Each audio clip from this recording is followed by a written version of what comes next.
Working?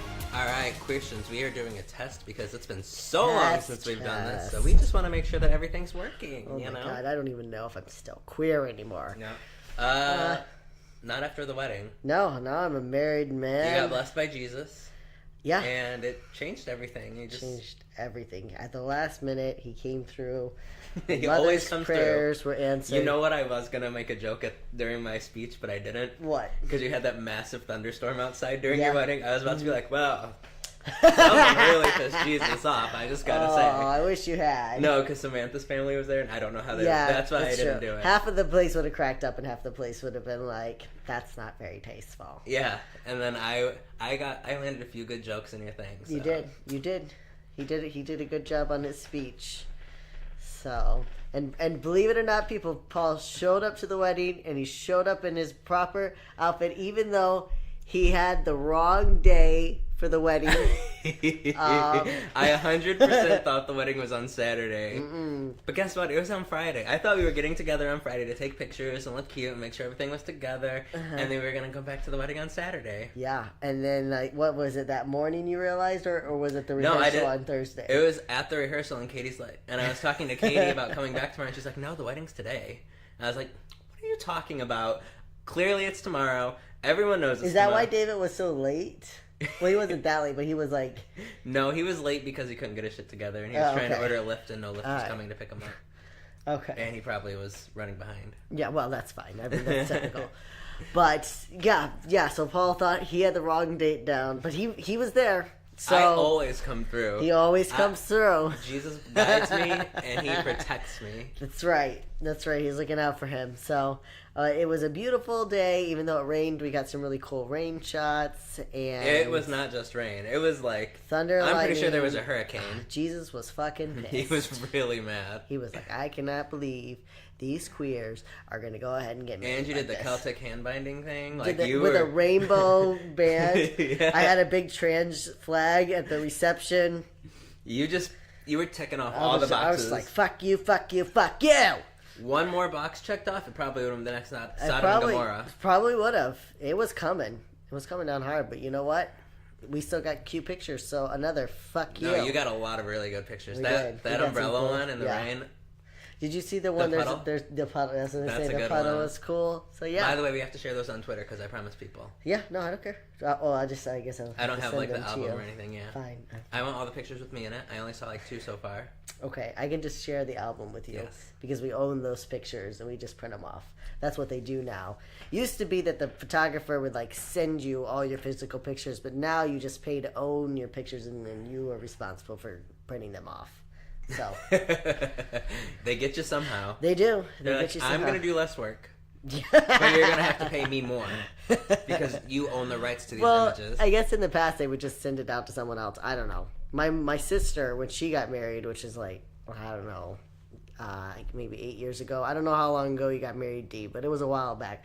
And she got this whole like fucking book that was like, it was really cool, but like you don't get that shit anymore. No, that's too much work. Nobody's trying to do that. No. Nobody wants them anyways. Everybody just wants to put them on Facebook. That's true. Yeah, you just want to put them on social media, have I a would be couple for pissed the as house. fuck if I didn't get digital copies and they just sent me a book with pictures. I'd be like, well, great, now I have to scan Sitting all there of these. with your phone taking pictures. Yeah, literally. Put them on somewhere. I'd be so Jesus pissed. Christ. Okay, let's go. Now we're really loud. What happened? I This turned it mic up a has little no bit. chill. It It does. goes from like super quiet to super loud. And we talk the same volume, I feel We do. like. Except for when you yell. But, like, you yell too. I don't yell. Whatever. I just raise my voice a little bit. Slightly. Slightly, a slight raise. Like, not even a half a decibel. I think that's what those are. I don't know. Probably. I don't know. Alright, I guess we should do this. Yeah, we should do this. Let's do this thing. And we are talking about a... Well, first of all, I'm Evan Jones. And I'm your Paul host. Hobbs. That's Mr. Evan Jones to you. Mr. Evans Bailey Jones. Mr. Evan Bailey Jones. What did Samantha... Is she Jones now? She will be changing her name, but she's going to take her time doing that. So, I mean, it was... Obviously, that was totally up to her. But she did want to change her name eventually. There's not a rush. Okay, that's cool. But yeah, she will be Samantha Jones at some point in her life. Yeah, so we're your hosts on Your Queer Story. Today we're going to be covering Pete Buttigieg. Buttigieg. Buddha Judge. Buttigieg. It's Buttigieg. Buddha Judge. Buttigieg. It's either Buddha Judge or Boot Edge Edge. That's no. Boot Edge is Twitter trying to help people know how to say his name. It's Buttigieg. They literally put in their profile. I have listened to so much where it's Buttigieg. Buddha Judge. It's like jizz Same thing. on the end. You know what? At least we're not calling him butt chug like that. Like homophobic. Oh, that one guy that Yeah, he said Pete butt chug. Well, to be fair, weeks and weeks ago when we first heard about Buttigieg, we did call him butt something. It was butt chidge or. Well, that was actually trying to say his name. That was us trying to. That's but it wasn't like the guy that was like, yeah, Peter Buttfucker. Is that what you're saying? What did I say wrong? Huh? I'm not a homophobe. No, I would make that joke about anybody. It is Nancy Vagina. I don't know. Who is also AKA Nancy. No, I don't know. Okay. That's just what he would call someone. Nancy Vagina. Something. I don't know. Okay. But what was I going with that? So we're covering Pete Buttigieg or Buttigieg or Buttigieg. Something like that, yeah. You know, it's Buddha something. Buddha. And so, the first openly gay viable candidate for president. But before we get into that, we got to remind you guys to check out our Patreon page. Join us on Patreon. We're working on getting more content when things calm down. They're calming down. We do have a new graphic, and so your support has helped pay for that. And like we said, our new studio, probably about 3 weeks from this point, will be ready. We'll have our first episode in there. So that's all from you guys' contributions. You help this podcast keep going. We are working to get you more content on Patreon. We know... We've been bad, okay? We've been bad, we know. Thank you for supporting those who are supporting because, yes, like Evan said, your contribution really has made a difference. Yeah. And it's allowed us to continue to do this because I don't know if we'd... like, financially... It's just, we're not making a lot, but it's covering the cost. It's covering the cost. You know, we got, like we say, we have to pay for the website hosting, we have to pay for the podcast hosting, and then on top of that, we're also trying to get better equipment to give you a better podcast. And that doesn't even go into all the personal time we put into it, which is fine. We're happy to do that. We love doing the podcast. But you guys contributing through our Patreon is helping keep this podcast going. So if you want to keep it going even further, go to Patreon/YourQueerStory and you can donate. Yeah, and if you're more interested in physical goods, we have a little bit of merch coming out. Yeah, if you check out our social media, you can see our new graphic. Yep, so we're putting that cute. on, you know. Yep. T-shirts, phone cases, probably pop sockets. Who knows? We got to look into whatever it. we want. It will be live within the next month. Mm-hmm. Probably within a week or two. I don't want to give you an exact date because who knows what I'm going to run into when I start working on the website some more. Yeah. But definitely within the next couple weeks because you're going to have it so that you can have some Pride merch for the month of June because June's coming, bitches. We're not just going to have our graphic. We're going to have a couple cute other things. So just check it out, you know. Yeah, if you need to update your wardrobe for Pride. If you really want to gay it out on Pride. That's right, yeah. So go there. We'll have some affordable merchandise for you. You can get our face on your chest, or you can just get a rainbow on your chest, whatever And if works. you really want something special, just message us. Like if you want our face on your crotch, we can do that too. Yeah, we can. We'll put our face wherever you want us to put our face. So, just reach out. Yeah, just reach out. Tell us what you want. And as always, make sure that you check us out on social media at Facebook, Your Queer Story, Instagram, Your Queer Story, Twitter, Your Queer Story, Tumblr. If you making a comeback? If you don't use Twitter, but you're on Tumblr, I have it set up so every time you tweet, it goes to Tumblr as well. So you're basically getting tweets on Tumblr, but if you're on there and not Twitter, it's a way to keep up with us. There you go. So check us out on social media.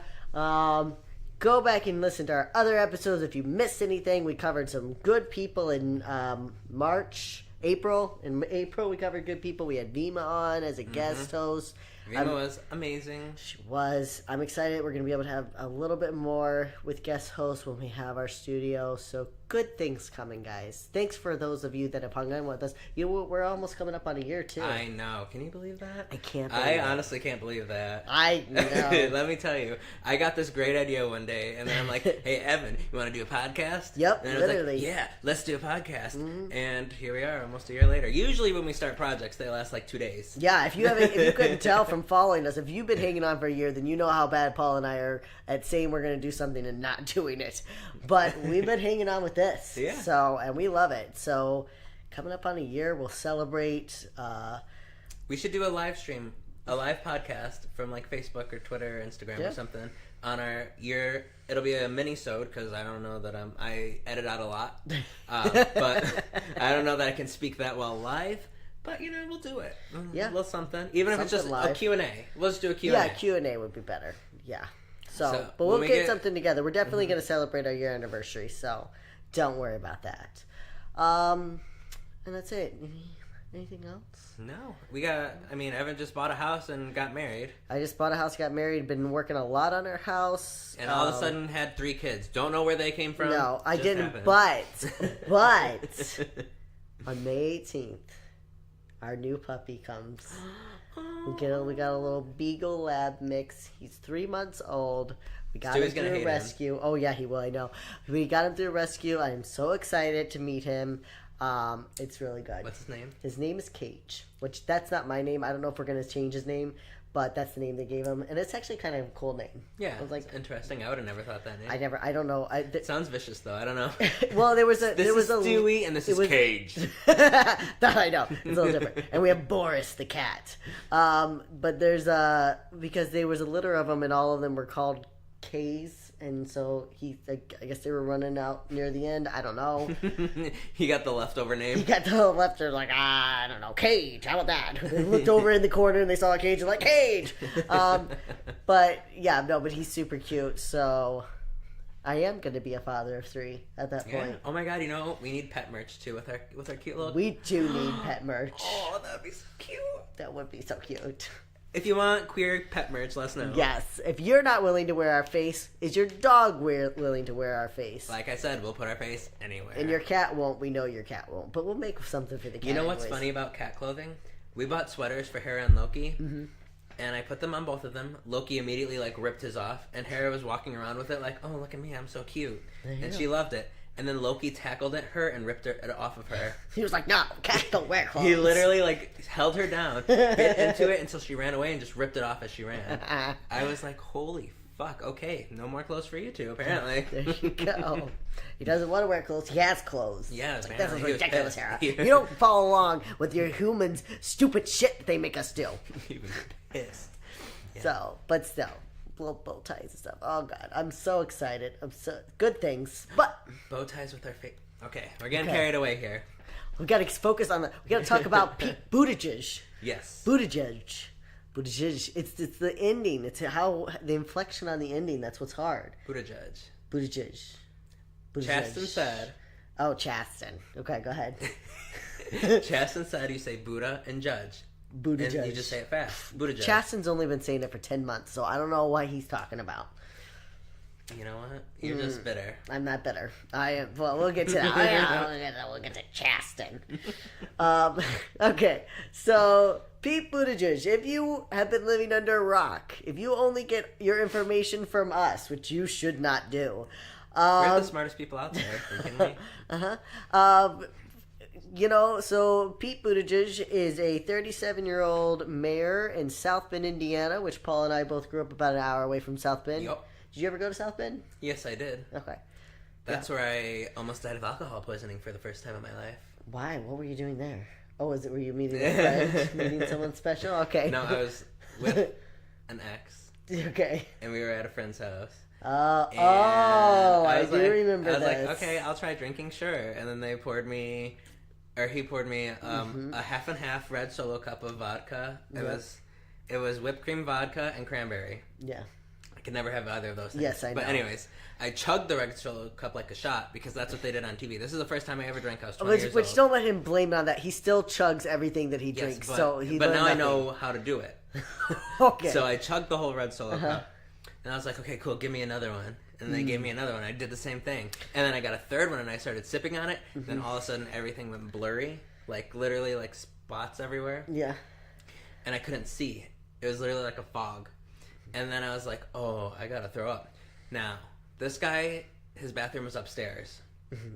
And the stairs were carpeted. So I can't walk. I'm literally crawling up these stairs on my arms and my knees. Like you're army crawling. Yes, army crawling upstairs. And then I fucking projectile vomit like the, who's that girl? The Exorcism? The Exorcist? Like, literally my head was like, in a circle. And vomit just went all over his carpets, all over the walls, all over the ceiling, all the way up his stairs. And then I laid in the bathroom floor and passed out. I remember you telling me this, and you know what? It's your ex's fault because he was dumb enough to give a young kid that much alcohol who had never drank before. Yeah, and he wasn't like, okay, don't do that. No. He wasn't that good at anything. Whatever. He's your ex. That's for good. A reason. It's an ex for a reason. But yeah. So you've been to South Bend. I've been to South Bend. I have family that lives in South Bend, so you know, and then growing up, we would travel there. I mean, it's an hour away. Notre Dame's there. It's a nicer town than Gary, which is the low bar. You can go one town over, and it's a nicer town than Gary. But still, there's a big shopping mall there. Yeah, it is a nice place. There's Notre Dame football, so if you love, everybody in Northwest Indiana fucking loves Notre Dame football. They're Jesus Christ. I don't know. They're Catholics, so I never partook in that, but other people did. But yeah, so it's a very interesting city. It's a very beautiful city. It's a very diverse city. There's a lot going on, and it's a very different because, in one hand, because you have this like rich white Catholic school, so you have these rich white Catholic families or rich white families, and then you also have this other side of the city that's very poor. The people who fled from Gary, Indiana. Exactly, that fled from Gary, Indiana, and they thought it would get better in South Bend, and it didn't. It's a very split in its racial and like wealth gap. There's disparity. So, and it's had some issues in the past, but they've been working to change that. And to his credit, Mayor Pete has done a good job of helping to revitalize the city and the economy. Yep, he took it off of 10 cities that'll never recover or something like that, and he brought it into top 25 up and coming or something like that. I don't remember the exact numbers, but it was something like that. He did a fantastic. He's done a very good job as mayor. You have to give him credit for that. He's done a very good job of revitalizing them. He was elected in his second term by 80% of the vote, so very popular mayor. And so we're going to talk about him. Now, we're going to talk a lot about the presidential candidates throughout the next 2 years. We'll probably lump them together, but because Peter Buttigieg is an openly gay man, he needs his own episode. Yes, he directly affects our community. Yeah. So a couple of things that you might have heard about him. He is a Harvard graduate. He's a Rhodes Scholar. He is a veteran. He actually took a 7-month unpaid leave of absence because he was in part of the Naval National Guard, and he was deployed. That's pretty incredible. You're a mayor, and then you go to deployment. He went on deployment in Afghanistan. Like he did that. Do you think he just works all the time? I don't know when he Well, he talks, and when you hear him talk about his coming out story, because he didn't come out till he was 33. Like, he talks about how he finally was like, oh, wow, I need a personal life, which most people I've been exploring my personal life. It's usually the opposite. Usually at 33, you're like, wow, I need to fucking grow up and take my career serious. Yeah. So, I think being closeted probably is the reason he never had a personal life. I think he wanted to explore his thoughts, but he was like, well, if I'm just busy all the time, I can't think about that. Could be. That's a possibility. Yeah. It could be. I mean, he talks a lot about the negative emotions he had for himself. He says at least it's definitely until he was like 25, 26, he had a lot of negative emotions towards himself for being gay.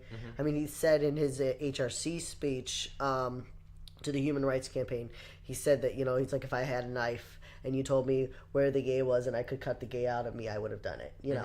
So, being busy keeps your mind off of that. Yeah. And because he wasn't really dating, he definitely wasn't openly dating. He could focus all his energy into his political and his college and then political career. So he's a very smart guy. Speaks several languages. 7 languages. He learned one of his languages just so he could read a book. Yep. That's one of the stories. Yep. It's That's true. a lot. I don't know that I want to read anything that much. You could be like, if you read this scroll, you'll live for the rest of your life. But you have to learn another language. I'd be like, well, fuck. Yeah. I just can't. I'm sorry. His favorite book is Ulysses. If you're a bookworm, then you know it's a very famous book. It's a little dry, but it's definitely something that a smart person would choose as their favorite book. What's it talk about? What does Ulysses talk about? Yeah. I have only ever read about 3 pages of Ulysses. What is it? Is it a biography? No, it's not a biography. It's about I don't. Let me look up. You only made it 3 pages in. Wow, it's that dry. It's also a very long book. So I had a professor in college that was his favorite book was Ulysses. He read it once every 10 years. College? Yes, in church college. I don't know if I trust it anymore. Hang on. It is it is the hero of the Homer's epic poem The Odyssey. Oh, the novel. So okay. Yeah, it's so I knew it was I thought it was about like Greek mythology, but I didn't want to say that, and then it wasn't it. So about the American Revolution, completely opposite. Yeah, exactly. But I mean, that also depends on what you like. Like I like the Odyssey, and I like, but like the Iliad, which I have read, which is about a voyage. Mm-hmm. Like the Iliad's, the Odyssey is a little more adventurous. You have the story of Jason, and then you have the Iliad, which is a little more dry. You know, some of those Greek mythologies. It just depends on how well you can follow along. Mm-hmm. A lot of people don't like, the old writing styles either. So, but anyways, my whole point was that's something that a very smart person would like as their favorite book. My favorite book is Frankenstein. So, you know what my favorite book is? Is it Hunger Games? Yeah, you know why that's my favorite book? Why? Because that's the only book I've read since high school. Exactly, that's what I figured. If I only have one to pick from, I think you would 3. like Frankenstein. No, I already know the story. No, you don't know the story. That's the whole thing about Frankenstein. You don't know the story. You think you know the story. It was a scientist who made a green man. No, that's Hollywood fucked up the story of Frankenstein so badly, so royally. Why they took such a beautiful story and made it into the mess that they did, I will never know. I will never understand. They destroyed it, Paul. They destroyed it. And now Frankenstein's a fucking joke. He's just this guy that waddles around and he's chasing people but he can never catch them. That's not Frankenstein. How dare you? How dare you, Hollywood? What are we talking about? I don't even know. So anyways, this episode's about Pete Buttigieg. Where's our Buttigieg. point? Okay, so let's talk about. So here's the whole point. All right, We don't even have bullet points. These are my bullet points. But before we do, first of all, so let's talk about our thoughts on Pete Buttigieg. Yes. So some of the controversial points about him. All right. So first of all, there's the big thing. A lot of articles out there. The Advocate has a good article on Pete Buttigieg about the whole argument does him being gay count as diversity? Because he's a white guy, didn't come out till he was 33. He's only 37. He's been out for 4 years.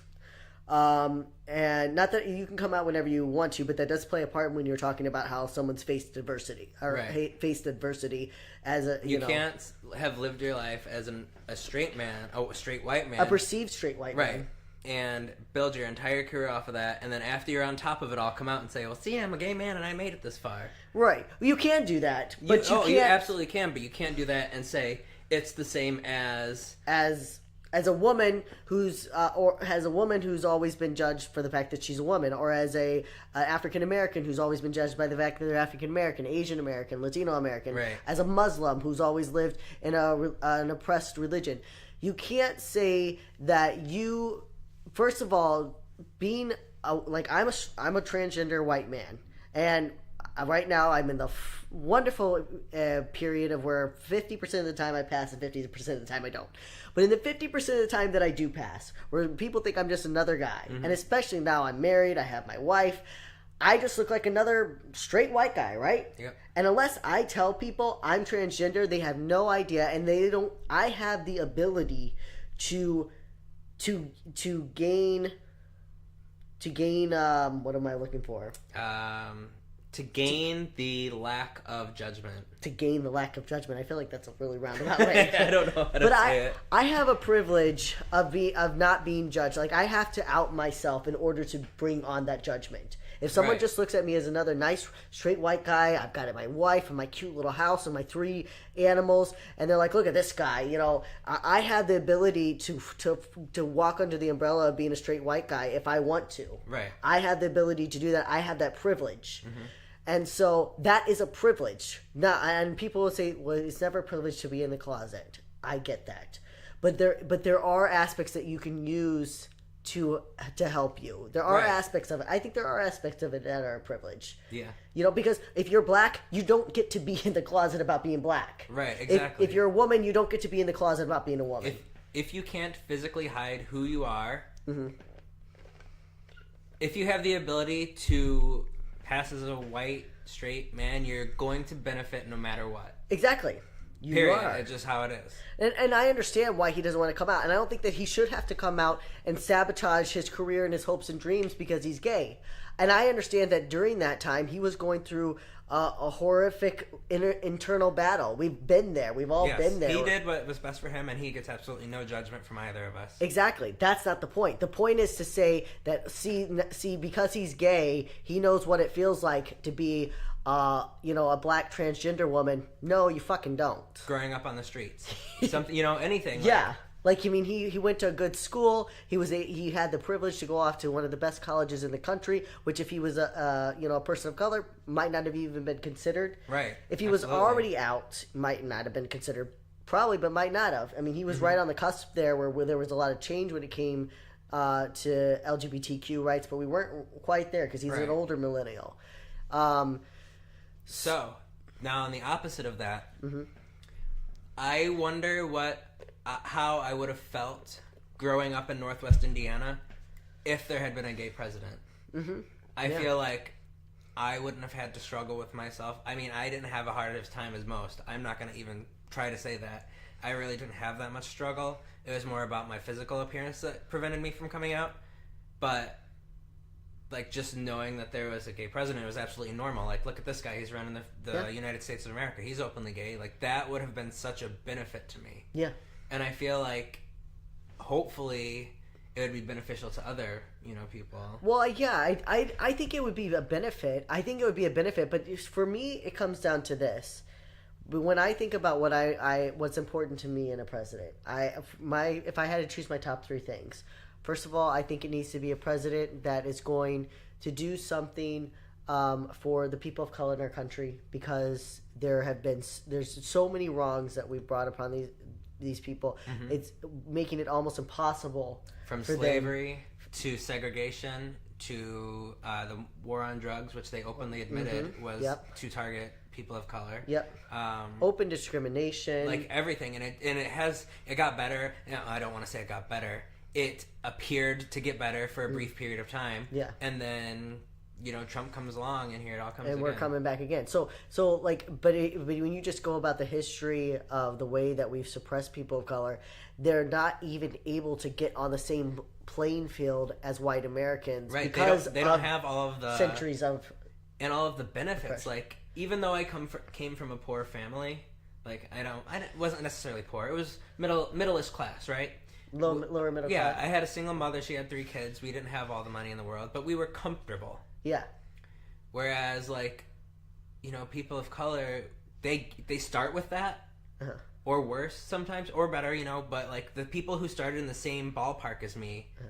because I had the ability to appear as I am a white man, but then to at least, I didn't think I passed, but some people thought I did, I immediately had benefits. You immediately had I started the race 10 miles ahead of them. Well, it's like that. There's that graphic that has, like, everybody lines up at the race, line, and then they're like, okay, if you're white, take 2 steps forward, okay, and if you came from, both of your parents were in the picture, take 2 steps forward, and they're like, okay, now everybody races, and it showed, like, all the white kids are, like, way ahead of all, the Latino kids and the black kids in the back. So first of all, I need a president that's going to care and going to speak for people of color and do some real change. Like, what are we going to do about housing? What are we going to do about their education? What are we going to do about reparations? And then I need a president who's going to care about education as a whole. Because if we don't fucking get our education together, we're in a shit ton of trouble. We're already behind. We're so behind. We're like, what? Like number, I don't know, 29. 29, something well, it bad. depends on what, we're way low on the poll. And I mean, and just in general, you have to invest in your education. And then you can bring into that also the fucking school shootings that we're having and the protections for our kids so they don't think they're going to die when they go to school. Right. You know, and then I would need a president, and then like if I do my third thing, I would need a president that's going to care about the environment. So those are my three things, okay? And the person who's going to best be able to speak on those things is a person, is a woman or a person of color or both. Because it doesn't matter how good of a person you are and how well-intentioned you are. You cannot speak with the same understanding as a person who has lived it has. Yes, I agree with that. You won't... You can get up there and say, okay, well, we're going to change this law, and this law. But you don't know if that law is actually going to be beneficial because you haven't lived it. You don't know what they need. Exactly. And you can't have the passion. You can't have the drive. You can't have the understanding, the need. It's not your community. So you're going to say, yeah, we're going to do this for them. And then you'd be like, no, we did enough. Yeah. And more important, it's also important, not more important, is also, it's like their voice is actually being heard by them. Yes. Not someone else speaking for you. For 230 fucking years, white guys have stood up and talked for all of us. For 230 years. And out of that 230 years, once we had a person of color speak for America. And America is so diverse, and one time. And immediately, what's the first thing? Where's his birth certificate? What, immediately. Harassment. And then we get dipshit in the office because, heaven forbid, we have to hear from the so-called minority in America. The minority is the majority now. But everyone else, women, Asian Americans, Latino Americans, Black Americans, everyone else is not being heard. Native Americans, we're not being heard because we don't have a minority member representing us. So that's my issue. It's not that Peter Buttigieg is a bad guy. It's not that I don't like him. It's not that I wouldn't be happy if he was president. It's that if you're asking me who is best, in the primaries, who I think is best to represent minorities, I can't say him. I just can't do that. In my conscience. You can, someone else can, but my conscience, I can't say that. No, if I had to look at and say, okay, who is going to represent the minorities better? I probably wouldn't say him. Just, he is a minority. I mean, the gay population is a minority. Yes. But he still has the benefit of being a white man and having grown up straight, perceived straight, and not been out. So he did get those benefits. He doesn't have the same understanding. And you can see that in his writings. You can see that in the things he's done in the past where, like, he doesn't ever talk about people who are impoverished. He doesn't talk about, when he's writing his book, The Shortest Way Home, he doesn't talk about, all, like, the racial disparities and like I said, in the impoverished and we don't areas. think he intentionally didn't do it. And that's the point. Yes, he just never experienced. He didn't have the understanding.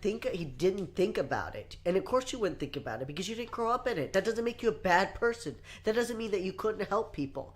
You just didn't think about it because you grew up privileged. And that was part of the way when I got into a very brief Twitter tiff with Chasten Buttigieg. Can you believe this? I'm like, let's cover Pete Buttigieg. They're definitely gonna hopefully maybe give us a comment or a retweet or something. What does Evan do? Goes and argues with the husband. I didn't argue with him. I just mentioned that his husband was privileged, and I hope that he recognized that in his campaign. And I did it in a very respectful way. I wasn't going to try to trash Peter Buttigieg, but I just got a very quick, like, very gay clapback of, we're better than that. Okay. We're better than that is we're not going to talk about this issue, but you're going to fucking talk about the issue because everybody keeps bringing it up, and good luck on the debate trail not talking about the issue. But if he doesn't want to talk to some guy on Twitter about the issue, I get it. I get that. I'm sure they'll talk about it. Oh, they're going to have to. It's going to come up again and again and again. There's no way they don't kind of.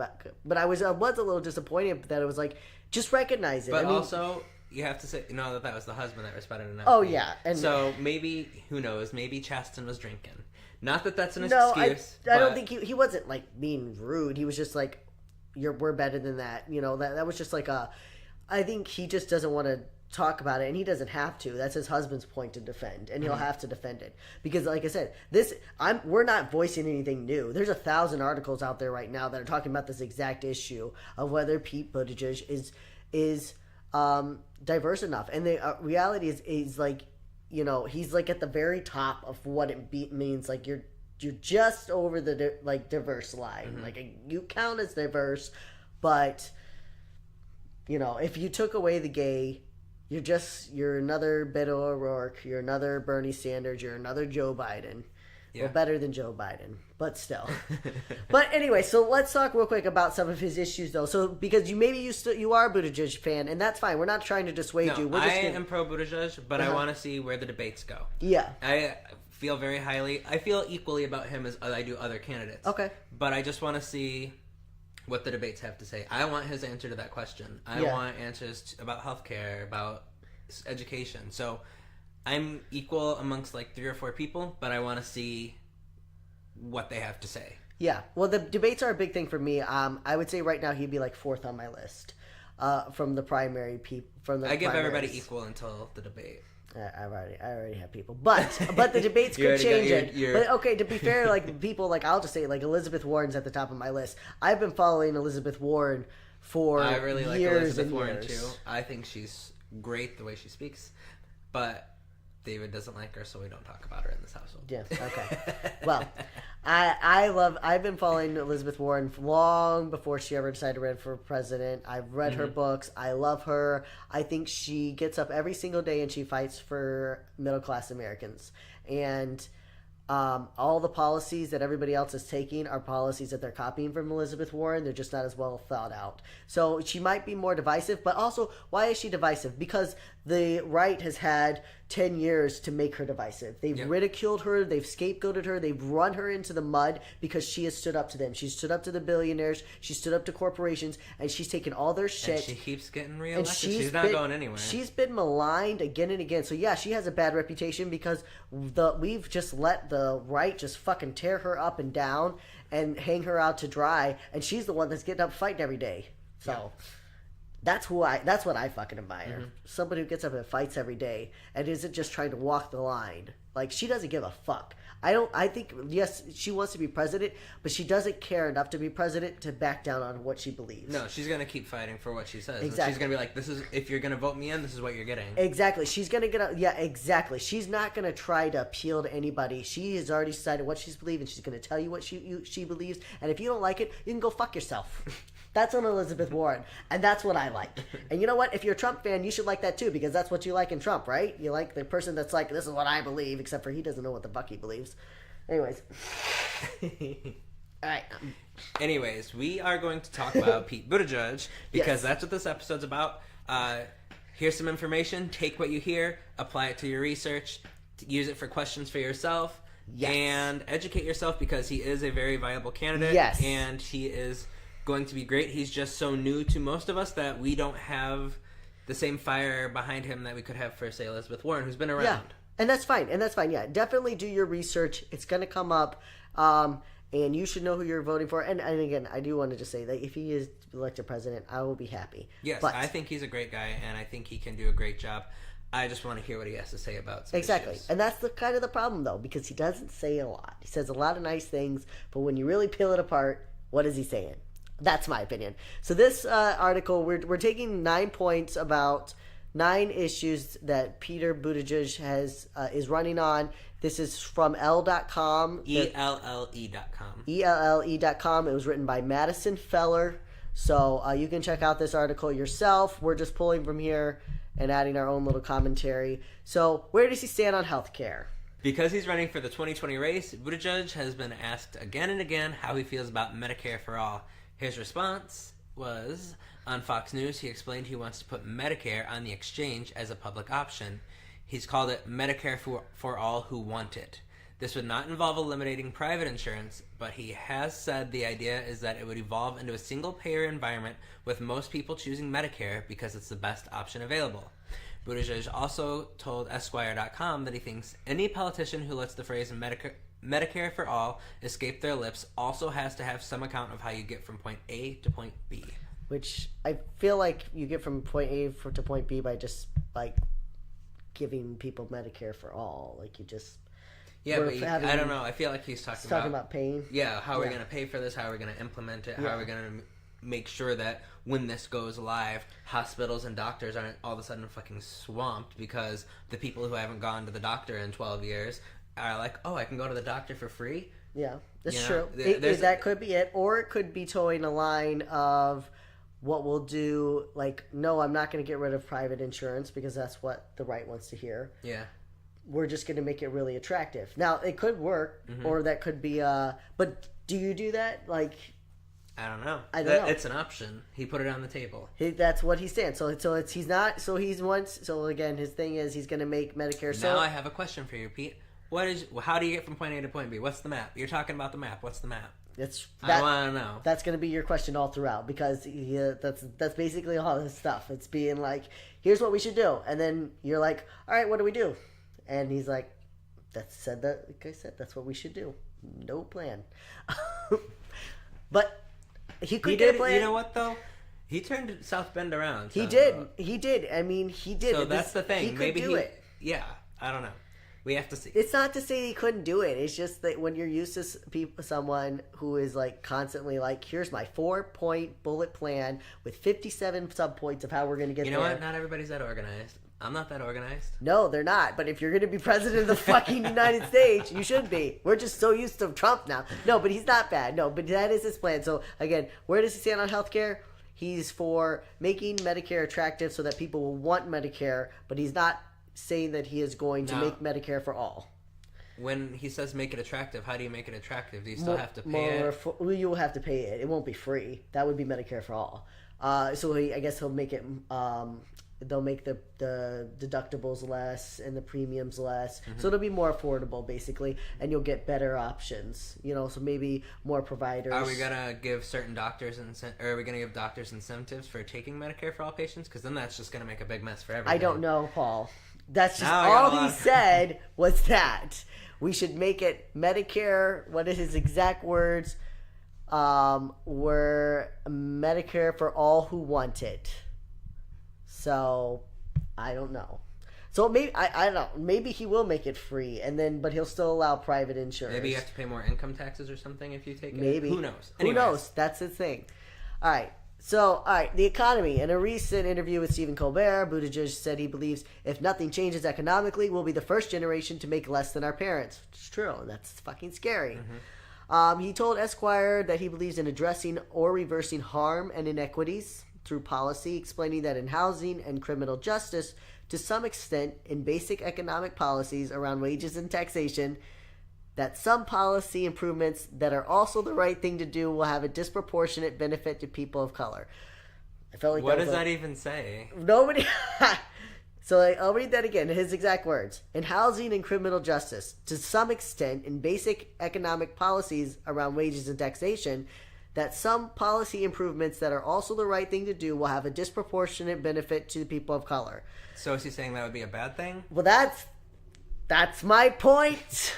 Because when you really break it down, some policy improvements that are the right thing to do will also have a disproportionate benefit to people. Okay, what's the problem with that? Because I think he's saying it's the right thing to do to help people. Yeah, I don't know, but he's this walking the line thing where you're like, okay, yes, we should help people of color, but if we do that, it might give them a different benefit. Like if we give them free college, your kid doesn't get free college, and they do, so they have a disproportionate benefit. But it's the right thing to do.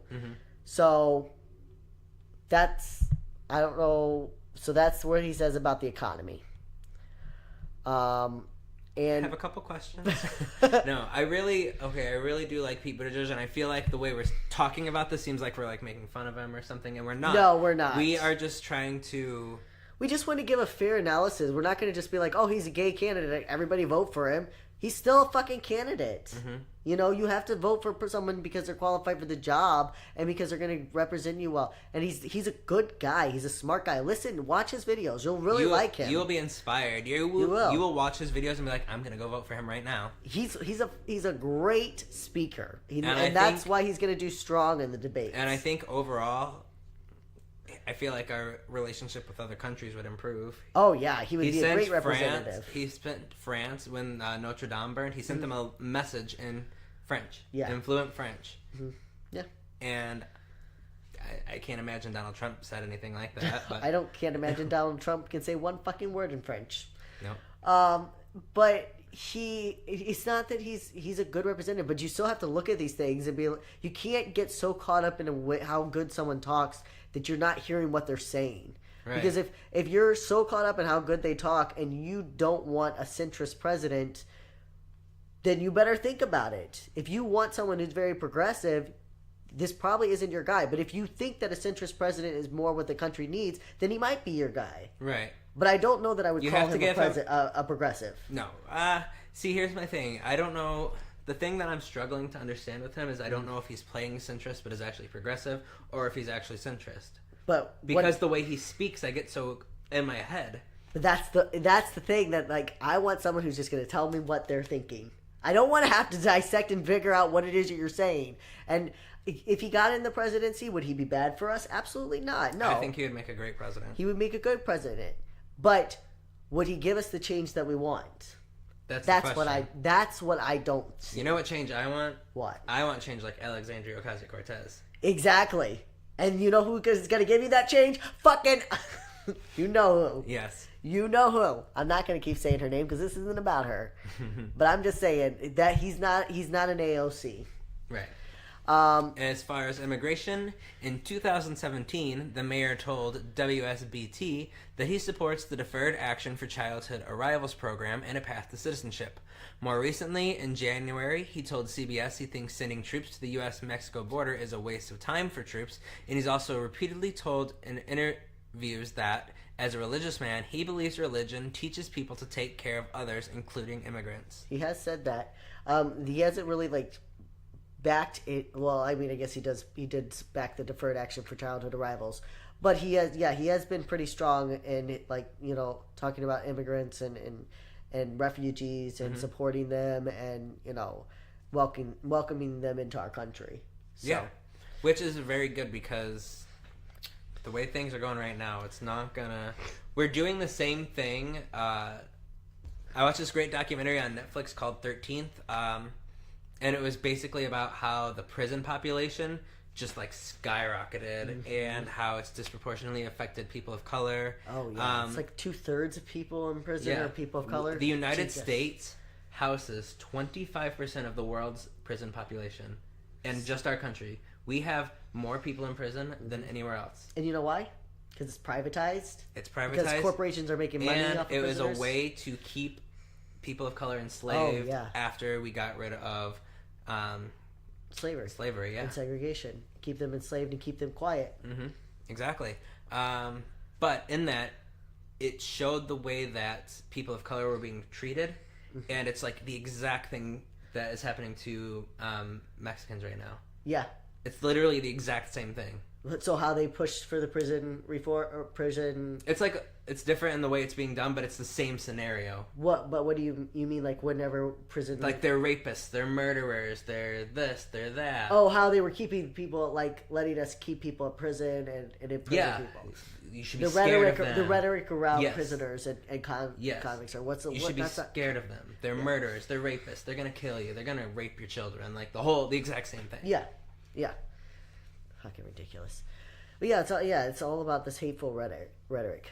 All right, so has he spoken about the prison population or marijuana? He's talking about criminal justice reform. I don't know if he's talking about marijuana. I think he might have. We can look it up, but he has talked about criminal justice reform, and he has talked about how it disproportionately affects people of color. He's mentioned it, but as far as what his policies are, he's just said, we need to have policies in place. It's a lot. We need to have policies in place. We need to have policies in place. What the policies are, I don't know, but he says we need to have policies. This one, he's good on this. He's been very clear on this issue. How women are treated in the U.S. Buttigieg is openly pro-choice and told MSNBC that when it comes to a late-term abortion, he thinks when a woman is in that situation, extremely difficult, painful, often medically serious situations where life or health of the mother is at stake, involvement of a male government official like me is not helpful. So I think he gets that. Yes, that's a fair thing to say. Yeah. I mean, I don't want...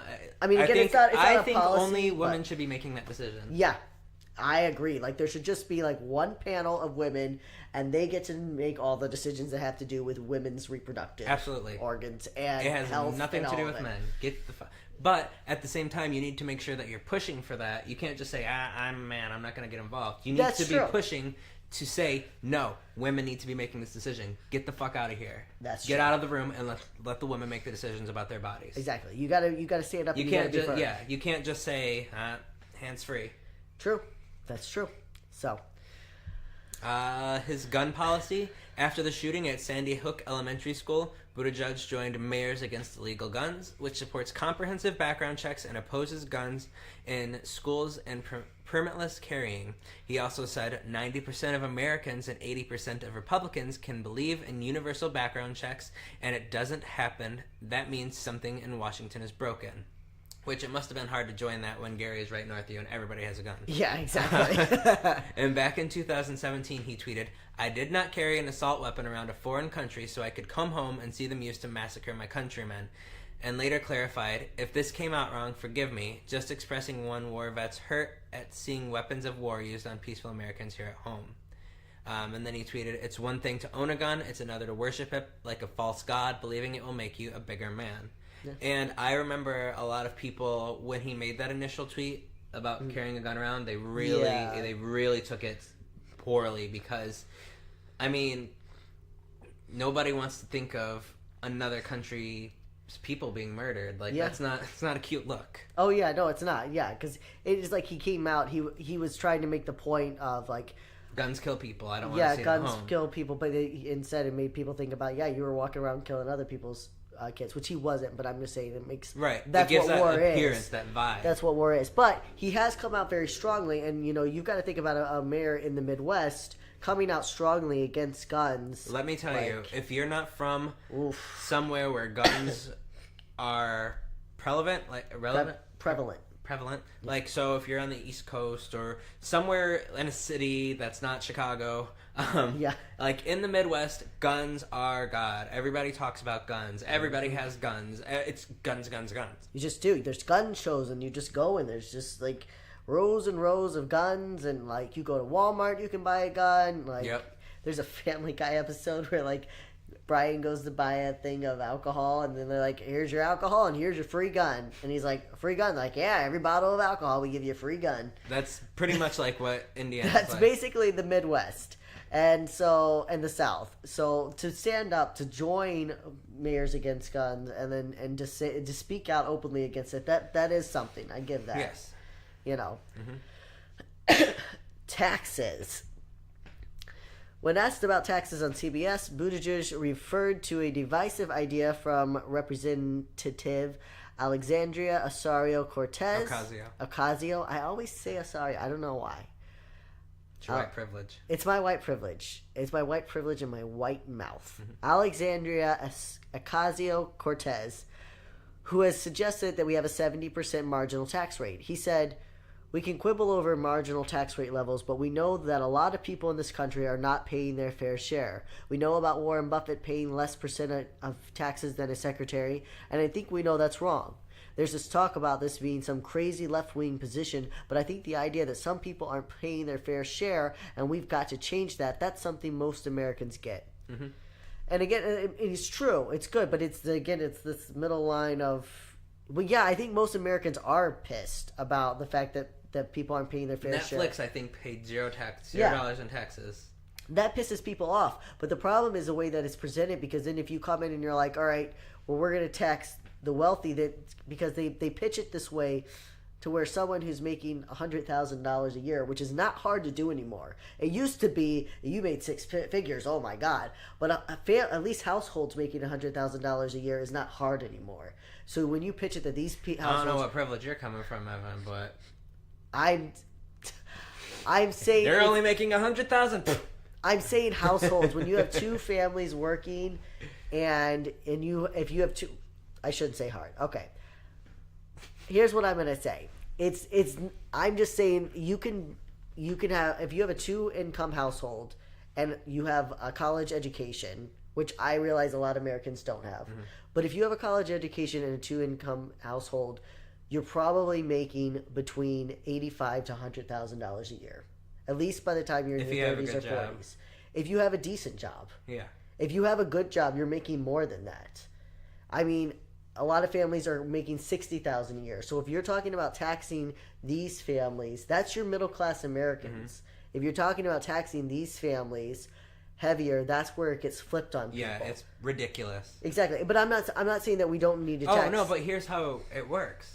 So if you make between 0 and 30,000, you're in one tax bracket. 30,000 and 60,000, you're in another. Then you do like 60 to whatever. So really, only if you're making over like $500,000 should you be taxed anymore, and you're only taxed on that money after the $500,000. Exactly, but that's what I'm saying. Republicans flip it to where like, well, they're going to come after you middle class Americans because you're making $85,000 to $120,000 a year, which you're living comfortably, yes, but you're not living wealth. You're not living by any extraordinary means. So the people at the very top, like the CEOs of Netflix and Amazon, the and people all who that, go up the street in their private jet, exactly, those people still aren't being taxed. That's how the Republicans flip it. They're like, the Democrats want to tax you, you so-called wealthy middle class Americans, but they're not wealthy. Right. They're just like, like I said, they're living comfortably. And so it gets flipped. So then that's why middle class Americans don't vote for their own for these corporate CEOs to be taxed. Yeah.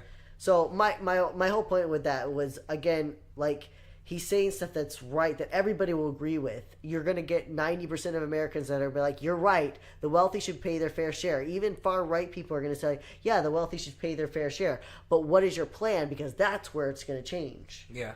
Because if your plan, like, look at fucking Donald Trump, how all the tax breaks he gave to the ultra wealthy, and he ran, and he's got some of the poorest people in America that are fucking hardcore sucking his dick for that. I don't get it. Yeah, I don't know.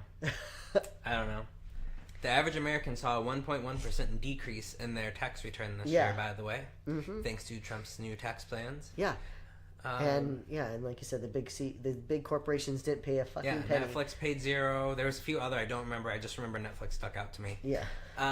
So on foreign affairs, as someone who has served as a naval reservist in Afghanistan, Buttigieg told Esquire.com that he left the Middle East with more questions than answers. He said, "No one can explain how you can have a democracy and a Jewish state at the same time unless there's a two-state solution, and believes anything we do abroad should be grounded in American interests, vetted against American values, and consulted on with American allies whenever possible." Oh, sorry. I don't know what that is. Which, that bothers me a little bit. I understand we want to do everything with American in interest because we're Americans. But let other countries do other country things.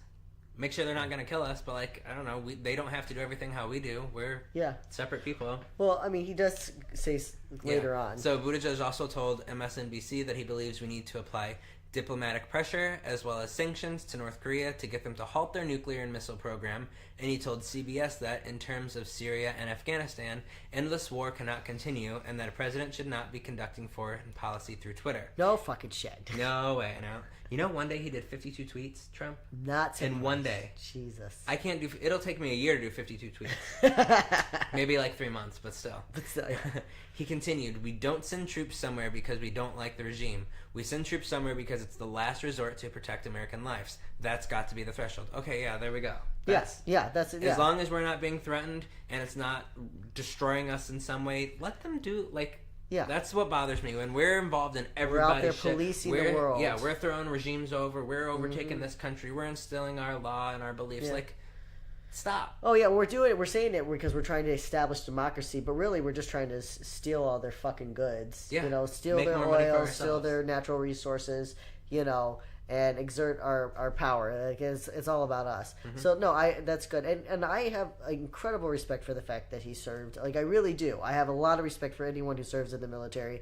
I just, and he bears it well. Like, I have respect for a person who serves in the military. I don't think that makes them above the law, but I have respect for the fact that they went and they served, and And I hope that appeals to veterans. You know, yeah, he actually did it. He didn't hide away and say, "Oh my God, I have bone spurs." He went and fucking did it. Like, how you can like claim to be such a patriotic American and avidly support a man who dodged the draft and then turn on a man who's a veteran. Right. There's nothing. I mean, I'm not gonna say anything. What? I was gonna say I would dodge the draft, but I don't want the government. coming after you. Yeah, exactly. Yeah, I don't know. I don't get that thinking. I mean, the man is such a fucking putz. Not Buttigieg. Not Buttigieg. Trump is a fucking putz. Yes. All right. Income and wealth distribution. Buttigieg supports increasing the minimum wage and retraining programs for workers as we move further into automation. So AI is going to be a big topic in this debate, which someone who's talking a lot about that, someone you might actually like, is Andrew Yang. Do you know anything about him? You should check him out. You would like his freedom dividend. I don't know how I feel about it, but he believes his big thing that if you look him up, the first thing you're going to see is freedom dividend. He believes that every American should receive $1,000 a month. And it like gives them the freedom to like, you know, if you're poorer, it gives you the freedom to kind of pull yourself up.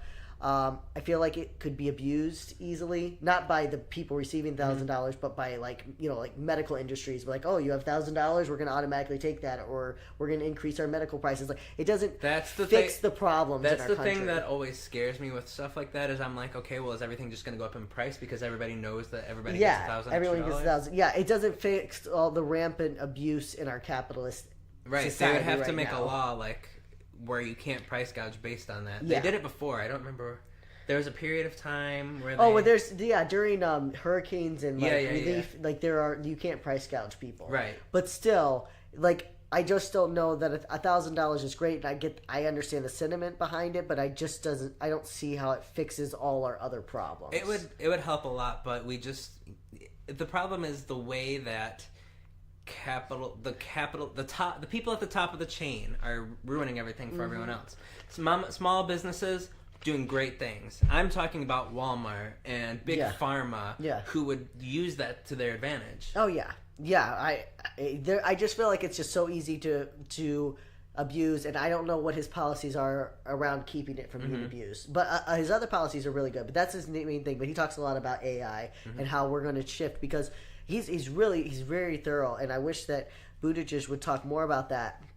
About how like we're in like the third inning right now, where brick and mortar retail is fading out. He's like, but then it's going to move on from there.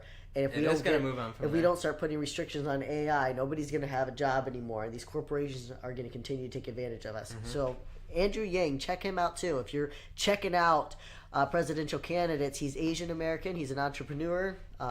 You might like him. But Buttigieg told the podcast Pod Save America, not that we want to plug another podcast, that he thinks that it's worth taking universal basic income seriously, saying it's the right moment to have the conversation. So that's similar to the freedom dividend, which is a universal basic income. It's good that he's bringing it to the table. Yeah. At least you're not saying, bring it to the table, talk it out.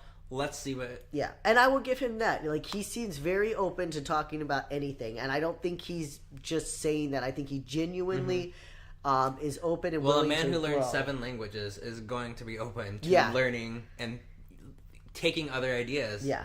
There's just I don't think it's possible to know 7 languages or to have sought out to learn that many and be like, no, we're just going to do it this way. Yeah, no, he's very much not a closed-minded person. He is open to growth, and it's okay to grow. It's okay to not know where you stood on a policy and to grow and evolve on the policy. I just wish if you're running for president, you would have been a little more transparent. Maybe a little, more transparent, and maybe just a little more prepared. I mean, you're running for president. It's a big deal, but it's okay. Chasten, write his policies for him. People want to know. Right. All right, go ahead. So, on the Supreme Court Justice Brett Kavanaugh's confirmation, since Buttigieg is a mayor and therefore not in the Senate, he was not able to publicly vote on whether he wanted to confirm Brett Kavanaugh's nomination to the Supreme Court. While he doesn't seem to have spoken about the nomination too much, Buttigieg has called for a Supreme Court reform. He told Fox News that we need to depolitize the Supreme Court. Depoliticize. We need to depoliticize the Supreme Court, with one option being expanding the Supreme Court to 15 justices, with 10 appointed in the political fashion and 5 appointed by unanimous agreement of the other 10 justices. Oh. That's really interesting. Yeah, I haven't heard that. And that was very thorough, thought out. Okay. Because that immediately gives... Yeah, I like that. Wow. Are you going to get 10 people to agree on someone? Unanimous? Yeah, You have to. You'd have to. Yeah. I wouldn't be opposed to that. 15 people, it's more... Yeah. And it gives you, because... What is it right now? 9 or something like that? It's, 9 people. And then it's just like... Like, it's just too little. Yeah. Because you win by such a narrow margin. There needs to be more people in there. It extends your life of your court. Yeah. And it made sense back when the United States had, like, nobody living there. But we are a big country now. Yeah, we are a big country. We represent a lot of people. So we need more diversity in there, too. Exactly. Well, you couldn't even have a fully diverse, court with 9 people. You couldn't fully represent everyone if you could do that with a court, which I think that's how it should be. It should be one person from every group, but whatever. You should have to have, I believe each seat should have to be filled by someone representing another group of people. Exactly. But at least with 15 people, if someone dies, you're not suddenly fucked. Right. Like right now, we're hanging on by a thread with Ruth Bader Ginsburg. If she dies, we're fucked. We are so fucking fucked. Yeah. So, like, at least with 15 people, it should expand the life of your court, which just means that it's not going to be in a complete upheaval every time a court justice, which we have had a lot of justices in the past. Of course, our shit luck with Trump, we've had a lot of justices have, passed, but still. All right, and one more thing. A few more things. Buttigieg has made it clear that he believes climate change deserves crisis-level attention. He's been very clear about climate change, so kudos to him for that. He's spoken about the need for a federal equality act, so that's just protecting our rights, protecting the rights of people of color. You can't discriminate against a person based on their gender, their sexual orientation, their identity. And he would make it so people cannot be discriminated against on basis. That's literally what I just said. Yeah. And during the interview, which I looked up him too, and I didn't see that interview. During his interview on Pod Save America, he also spoke about voting reform, including creating automatic voter registration, which absolutely, giving people the day off on election day, absolutely, and allowing Puerto Rico to have a voice in the electoral process for presidency. 100%. Fuck yeah. And the only thing that would make that better is if he was just like, fuck the electoral college. But at least, yes, give Puerto Rico a voice. Jesus. We literally affect them with everything we do, but they get no say. Exactly. It's so messed up. It's so fucking messed up what we do to Puerto Rico. It would just treat them like a colony. Half Americans don't even know that they're part of the United States, and we don't even count them as part of the United States. Wow, we were like, this episode's going to be like 40 minutes long, tops. All right, so those are our opinions. Those are the things we've learned. Yep. On all presidential candidates. Please do your own research. If we got anything wrong, not on all presidential. That's not everything on presidential candidates. That's just Peter Buttigieg. Yeah, that's why I said do it on your own. Oh, okay. Research as with all other presidential candidates. Research. If we got something wrong, let us know. Please do. And that's where we're standing right now. Yeah. We're still open. We're waiting for the debates. We've both got our... We can't wait for the debates. What are they called? Fantasy football? We got our fantasy presidential candidate league. Yeah, we got to draft our league. Oh, my God. We're going to be live tweeting through the debates. Don't worry. That's our favorite thing. And we'll come back with more episodes on other people. But like I said, we'll probably group them. We'll probably do like 3 people at a time because... You'll also get tidbits of information. We'll be talking about another topic completely. Yep. You're going to hear more about these. You know how we can't help ourselves. We love politics. But we're not a political podcast, so we're going to try to keep it to like queer issues, and maybe we'll go off a little bit. But we're going to, don't worry, we'll be back next week. What are we covering next week? You sent me a list. I don't remember. Wow, we're so prepared. There's a good list. There is a good list. June's going to be real good, guys. We're going to cover Stonewall. It's the 50th anniversary. I've already read 1 book, and I got another one. So I've been doing my research. So we'll be back with more queer content for you next week. Thanks for hanging in with this longer than usual episode. We didn't record for like 3 or 4 weeks. So we had a lot to say. But we love you, Queerstians. Check out yourqueerstory.com/shop in a couple weeks. Yep. Check it out soon. Check out our graphic so you can see what it's going to look like if you want to get our graphic on a shirt. You can see that on our social media. And stay queer. Don't get a lobotomy. You succulent sapphires. We love you, our little sodomites. And our allied hookers. Goodbye. Bye.